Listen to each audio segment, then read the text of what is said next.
First of all, as Vicky mentioned, I have to apologise for my inability to speak your beautiful language. You have my presentation here in your language. I'm sure it's helped to explain the message we are bringing forward this evening. You heard from Dr. Niedzwiecki about some of the marvellous advances in natural health research that are currently taking place at the Dr. Rath Research Institute in California.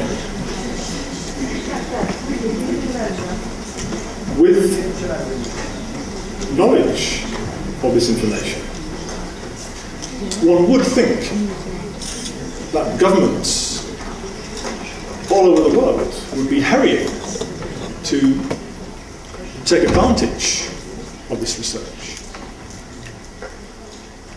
In fact, of course, as we know, this is not in fact the case.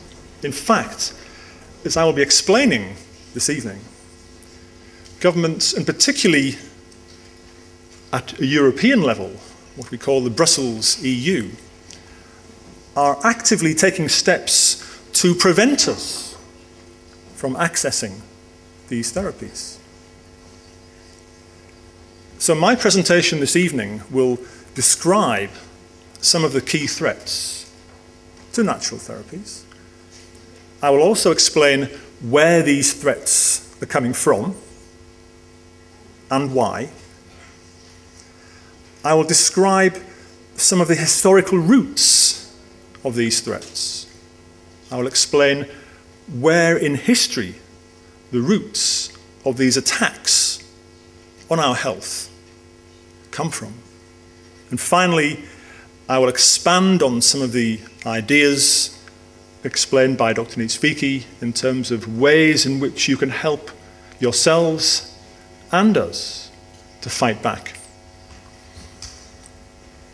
So to begin, let's have a look at some of the key threats to natural health.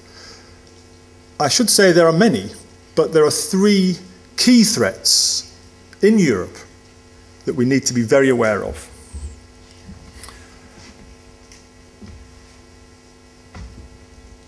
The first one is something called the Food Supplements Directive. This is a piece of European legislation. It started life coming from the Brussels EU. And its aim is to set restrictions on the types and the doses of vitamins and minerals that can be contained in supplements.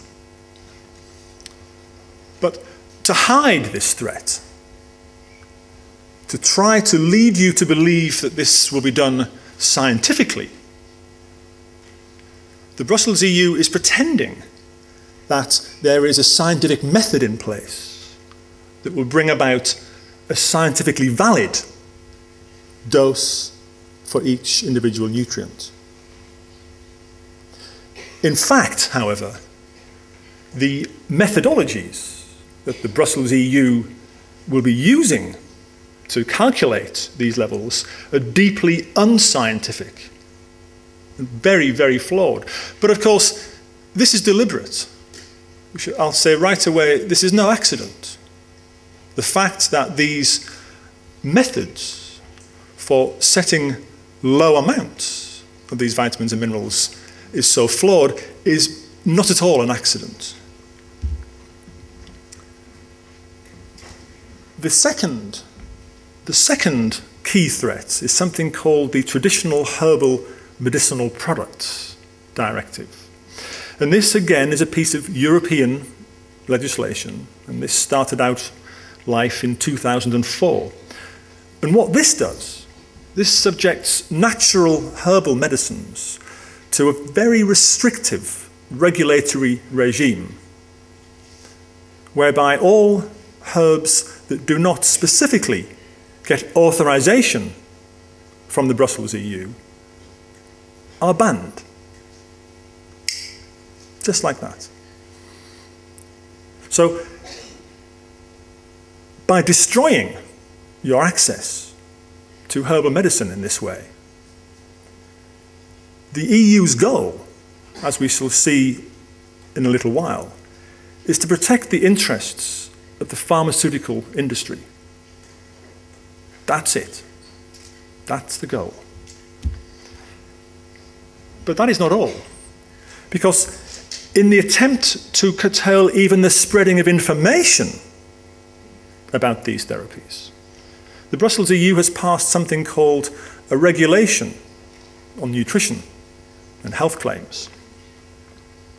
And under this legislation, all suggestions that a particular food or nutrient has beneficial properties, or even that there's a relationship between food, nutrition and health, are banned unless specifically authorised by the European Commission. And get this, even if scientific evidence for the claim exists.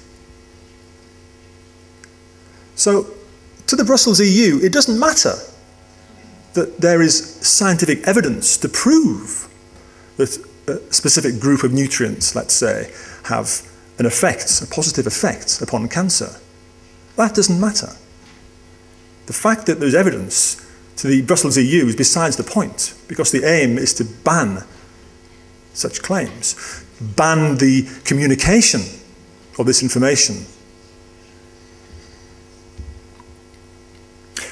So, straight away we can learn something very important from this, because in its desperation to protect the pharma industry, the Brussels EU is resorting to the most distinctive hallmark of all dictatorships, and that's a prohibition on free speech. So let's take a little closer look now at the source of these threats. The source of these threats is the pharmaceutical industry. But what you need to understand is that there is a very close relationship between the Brussels EU and the pharmaceutical industry. So close, in fact, is this relationship that 3 years ago, the Brussels EU openly announced its ambition to become what it called the pharmacy of the world. And I should say that those are not my words. I haven't made this phrase up. This was actually used at the press conference when the scheme was launched. The scheme involves currently around 2 billion euros, and it offers grants to universities and to drug companies. And the European Commission is contributing 1 billion euros of taxpayers' money, our money, to this scheme. Because what it wants is to enable drug companies to advertise their products directly to us on television, the radio, the internet, newspapers, throughout the EU.